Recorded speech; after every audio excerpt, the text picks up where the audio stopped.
남태평양을 관할하는 일본 육군 77군의 참모장이 후타미 아키사부로 소장이었는데요. 이 사람은 이치기 시대가 패했을 때부터 과달카날 작전에 대해 회의적이었습니다. 심지어 과달카날을 포기해야 되지 않냐는 의사를 비추기도 했는데요. 카와구치 지대가 패하고 나서 후타미 소장의 회의감은 더욱 커졌습니다. 본인의 기록에서 후타미 참모장은 2번의 패배로 정신적으로 상당한 타격을 받았고 심지어는 앞으로의 작전에 자신이 없다는 말도 남깁니다. 과달카날에 대한 이러한 수동적인 자세가 후타미 소장 한 사람의 것이었는지는 모르지만 당시 일본군의 지배적인 분위기는 빼앗긴 곳을 다시 탈환하는 것은 말할 것도 없이 군대의 기본 임무라는 생각이어서 과달카날 탈환에 대한 부정적인 의견을 누르고 계속 공격을 준비하게 됩니다. 그런데 후타미 소장과 비슷한 사람이 미국에도 있었습니다.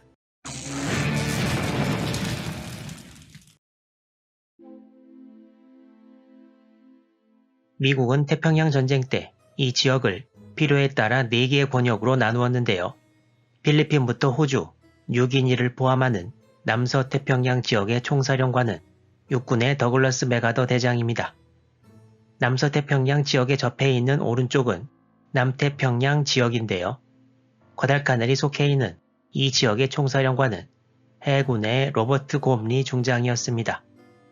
곰리 중장은 맥아더의 지역을 제외한 나머지 3개의 지역을 지휘하는 체스터 니미츠 대장을 통해 미군 합동참모본부에 보고하고 맥아더 대장은 바로 보고하는 체제였습니다. 따라서 곰리 중장이 바로 과달카날 전투를 직접 관장하는 지휘관이었는데요. 곰리 중장은 1938년 이후 일선 지휘를 맡은 적이 없었지만 이 지역 사령관이 된 데에는 루즈벨트 대통령과의 개인적 친분이 있어서라는 말도 돌았습니다. 그런데 과달카날 전투를 둘러싼 곰리 제독의 지휘에 비판점이 제기되기 시작합니다. 남태평양 지역 사령부와 곰리 제독은 뉴칼레도니아의 누메아항에 본부를 두었는데요. 1942년 9월 28일 니미츠 제독이 남태평양 지역 시찰을 위해 누메아에 도착합니다. 오후 4시 15분에 맥아더 장군 휘하 참모들 그리고 곰리 제독과 함께 작전 회의를 시작하는데요. 니미츠 제독은 곰리 제독을 보고 너무 지쳐있고 긴장해 있다는 인상을 받았다고 합니다. 또한 작전 회의 중 과달카날에서 곰리 제독에게 메시지가 2차례 왔는데 그때마다 자신 없는 태도로 뭘 어떻게 할지 모르겠다는 티를 냈고 이는 니미츠 제독에게 매우 안 좋은 인상을 남겼습니다. 니미츠 제독은 누메아를 떠나 9월 30일 과달카날에 도착했고 벤더그리프트 사단장을 만난 뒤 다음날 아침 장교와 병사들에게 훈장을 수여합니다.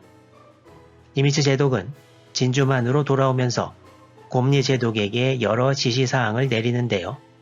1885년생인 니미츠 제독은 자기보다 2살 많은 곰리 제독이 벤더그리프트 사단장과 효율적으로 협력해서 과달카날 전투를 이끌어 나가길 원했으나 마음속에서 불안감을 완전히 극복할 수는 없었습니다. 앞서 살펴본 일본군 후타미 소장과 미군 곰리 제독에 관한 이야기는 이후에 또 등장합니다. 이 와중에 일본은 과달카날 미군 진지에 대한 2번째 총공격을 가하기 위해 구축함으로 밤에 병력을 실어 나르는 도쿄 익스프레스 수송을 계속합니다. 구축함 한 척에 약 150명씩, 많을 때에는 750명의 병력과 물자가 과달카날로 옮겨졌는데요. 과달카날 왼쪽 끝에 카민보만 혹은 더 안쪽으로 들어온 타사파론가 쪽이 상륙지였습니다. 10월 초에는 제2사단을 이끄는 마루야마 마사오 중장과 제2사단 산하 제2보병단장이었던 나스 유미오 소장도 과달카날에 도착합니다.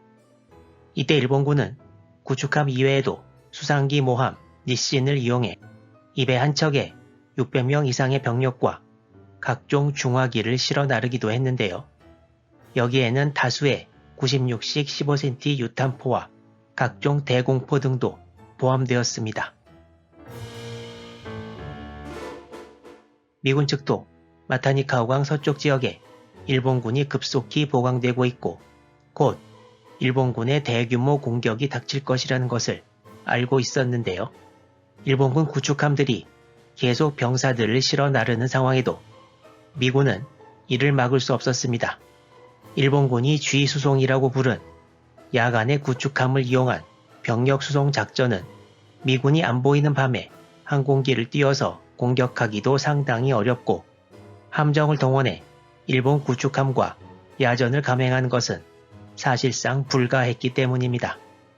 가만히 있을 수 없었던 미군이 항모 호넷을 동원해 솔로몬 제도 북쪽의 일본군 기지에 대해 공습을 시도했으나 큰 효과는 없었습니다.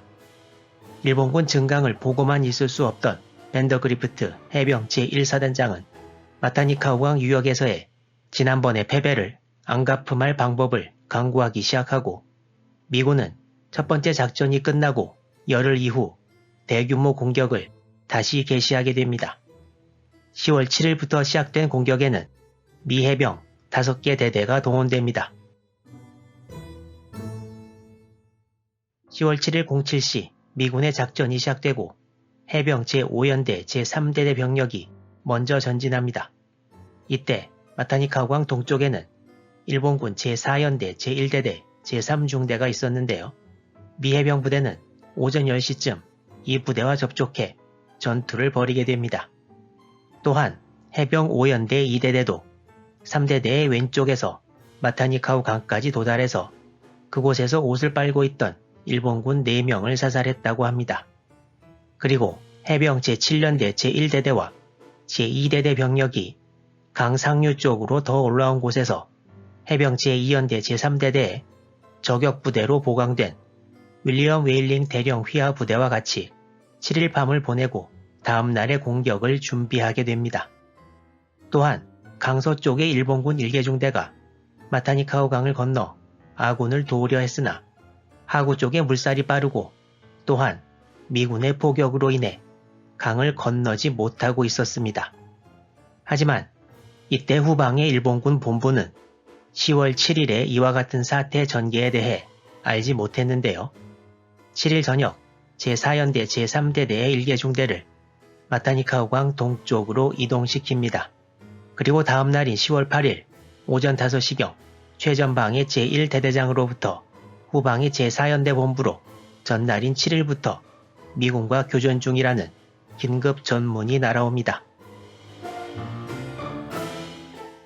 일본군 제4연대장은 공격 이틀 전인 5일 휘하 제1대대를 포인트 크루즈 남쪽으로 가게 했고 제3대대는 마타니카우강 중간쯤 되는 지역에 서안으로 보냈습니다. 그리고 나머지 2대대는 포인트 크루즈 서남쪽에 배치해 놓은 상황이었습니다. 10월 8일은 이 지역에 비가 내려 양측의 작전에 큰 장애를 입었는데요. 맨 처음 전투를 벌인 일본군 4연대 1대대 3중대가 강 서안으로 탈출을 시도했습니다. 이 와중에 제1 레이더대대 일부 병력이 지원 병력으로 이쪽에 전날 투입되었는데요. 일본군이 오고 있다는 것을 전혀 알지 못하던 레이더대대의 일부 병력이 급습을 당합니다. 미군과 일본군 간에 치열한 백병전이 밤새 벌어졌고 이 전투에서 미군 12명과 일본군 59명이 전사했습니다. 날이 바뀌어 10월 9일이 되고 미군은 마타니카우강 서안에서 공세를 취하게 됩니다. 웨일링 그룹이라고 불렸던 부대 그리고 해병 제7연대 제1대대와 제2대대가 마타니카우강 상류 쪽을 건너서 강 서쪽에 자리 잡습니다. 풀러 대령이 지휘하던 제7연대 제1대대는 일본군 제4연대 제2대대를 만났고 야포 사격의 지원을 받는 동시에 박격포를 동원해 일본군에 집중 사격을 가합니다. 일본군은 협곡에 갇혀 계속되는 포격으로 피해를 입자 탈출을 시도합니다. 여기서 일본군은 반대편 엄폐물이 없는 능선으로 등을 보이면서 올라가다가 기관총 집중 사격을 등 뒤로 받고 다시 골짜기로 내려와서는 포탄 세례를 받는 등 꼼짝달싹 못하는 상황 하에서 큰 인명피해를 입습니다. 또한 강서쪽으로 건너간 나머지 2개 부대도 포인트 크루즈 쪽으로 전진을 계속해서 일본군 제4연대 제1대대를 몰아넣고 역시 야포와 항공기의 지원으로 맹공격을 가합니다. 여기서도 일본군은 큰 인명피해를 입습니다. 이 공격에서 맨 왼쪽에서 일본군을 공격했던 해병 제7연대의 플러중령은 이 전투 과정을 익스터미네이션, 즉 박멸이라고 표현하기도 했습니다. 원래 일본군 후방으로 더 진격하려고 했던 미군은 일본군의 대규모 공격이 임박했다는 첩보에 따라 비행장 주위의 수비를 강화하기 위해 10월 9일 저녁 때까지 마타니카우강 동안으로 퇴각합니다. 미군은 지난번의 실패를 서력하는데 성공합니다.